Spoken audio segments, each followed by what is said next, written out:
Hi అండి, welcome to Missamma చెప్పే కథలు. కథ పేరు పెళ్ళింట్లో గాడిపొయ్యి. ఈ కథ ఆంధ్రజ్యోతి మ్యాగజైన్లో వచ్చిందండి. సెప్టెంబర్ నెల 2019లో వచ్చింది. ప్రముఖ రచయిత్రి పొత్తూరు విజయలక్ష్మి గారు రాసింది. ఇంకా కథలోకి వెళ్ళిపోదాము.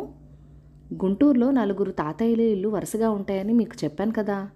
మా తాతగారి ఇంట్లో ఉండేదే గాడిపొయ్యి. గోడ కానుకుని ఉండేది. ఎప్పుడూ దాని నిండా మట్టి నింపి మూసి ఉంచేవాళ్ళు. ఏదైనా శుభకార్యం అంటే అప్పుడు గాడి పొయ్యిలో ఉన్న మట్టి తవ్వి తీసి శుభ్రంగా కడిగి అటక మీద నుంచి భారీ పాత్రలు దించేవాళ్ళు. మామూలు శుభకార్యాలు ఒకెత్తు, ఆడపిల్ల పెళ్ళి ఒకెత్తు. 4 రోజుల ముందే వచ్చేవాడు రామచంద్రయ్య. ఆయన మా ఇంటి ఆస్థాన వంటవాడు. ఆయన భార్య, 2 మనుషులు కూడా వచ్చేవాళ్ళు. ఆవిడ ఆ గాడి పొయ్యకి పసుపు రాసి ముగ్గులు వేసి కుంకుమ బొట్టు పెట్టేది. రామచంద్రయ్య బాగా ఎండిన కట్టెపుల్లలు గాడి పొయ్యలో పేర్చేవాడు.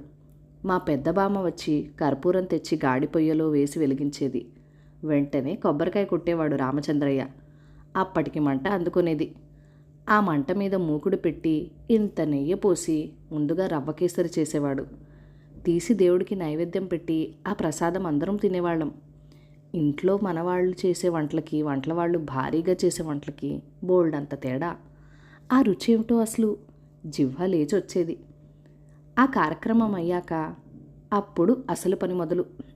ముందుగా పచ్చళ్ళు, 3 రోజుల పెళ్ళి, 6 పూటలా వేసినవి వేయకుండా ఉండాలి కదా. గుంటూరు వారికి గోంగూర మిరప్పళ్ళకు కలిపిన పచ్చడి ముఖ్యం. ఇక మామిడి ముక్కల పచ్చడి, దోసావకాయ, నిమ్మకాయ, కొరివికారం, చింతకాయ పచ్చళ్ళు తయారు చేసి జాడీల్లోకి ఎత్తేవాళ్ళు. తర్వాత కంది సున్ని. మర్నాడు పొద్దున్నే వియ్యాల వారికి ఇవ్వాల్సిన పలహారాలు, లడ్లు, అరిసెలు, మినపసున్ని ఉండలు, చక్కెరాలు ఒక్కొక్కటి 100 చొప్పున తయారు చేసి పొందికగా బిందెలలో సర్ది మూతలు పెట్టి గుడ్డతో వాసిని కట్టి అటక మీద పెట్టేవాళ్ళు. ఆ తర్వాత రోజు పెళ్లివారికి సాయంత్రం విడిదికి పంపే కారపు పలహారాలు, కారపూస, కారబూంది మిక్స్చరు. ఆ మిక్స్చర్ ఉండేది అబ్బబ్బా! దాని నిండా ఆకాశంలో చుక్కల్లాగా జీడిపప్పు, చిన్న చిన్న బిస్కెట్లు, వేరుశనగపప్పు, కరివేపాకు. అదొక్కటే కడుపు నిండా తినచ్చు. ఆ మర్నాడు ఏ పూట ఏం వంటలు చేయాలి అని పెద్దలు వంటల వాళ్ళు కలిపి రౌండ్ టేబుల్ కాన్ఫరెన్స్లో సమావేశం. ఆ సాయంత్రం పెద్ద పెద్ద తపాళాలతో తెచ్చిన వెన్న కరిగించేవాళ్ళు. తెల్లారితే పెళ్లివారు వస్తారనగా రామచంద్రయ్య జట్టులోని మిగిలిన వాళ్ళు కూడా వచ్చేవారు. పెళ్లివారు వచ్చాక హడావిడి మొదలు.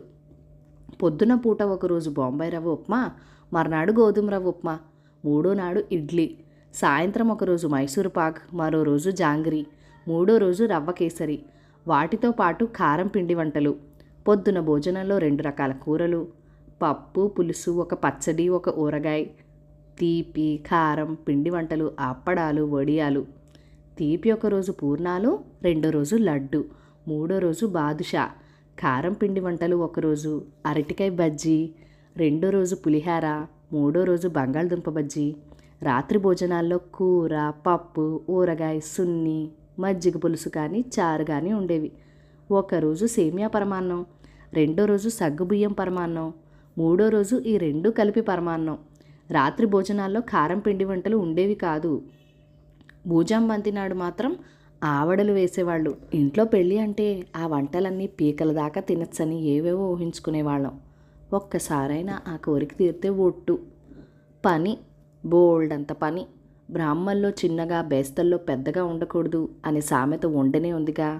అందరికీ అన్నీ అందించేసరికే అయిపోయేది మా పని.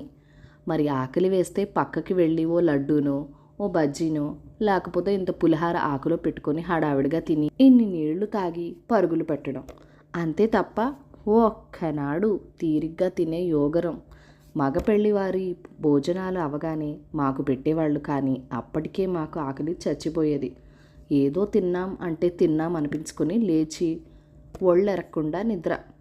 పెళ్లివారు వెళ్ళాక అప్పుడు మా వంతు. మా అమ్మ, మా బంగారాలే చకచకా పనులు చేసేశారు అని మెచ్చుకొని దగ్గర కూర్చొని అన్నాలు పెట్టేవాళ్ళు బామ్మలు. మన ఇంటి ఆడపిల్లలకి మాత్రం ఏమీ ఇవ్వకుండా ఉట్టి చేతులతో ఎట్లా పంపుతాం అని మరో విడత లడ్డు, మిక్స్చర్ చేయించేవాళ్ళు. అవి తీసుకుని తిరుగు ప్రయాణం అయ్యేవాళ్ళు బంధువులు. సామాన్లు సర్దుకొని వెళ్ళిపోయేవారు వంటవాళ్ళు. గాడిపోయే మళ్ళీ మట్టిలో నింపేవాళ్ళు. కథ సమాప్తం. ఈ కథ మీకు నచ్చినట్లయితే కనుక లైక్ చేయండి, షేర్ చేయండి, మన ఛానల్ని సబ్స్క్రైబ్ చేసుకుని మీ అమూల్యమైన సపోర్ట్ నాకు ఇవ్వండి. Thank you for watching. Bye bye.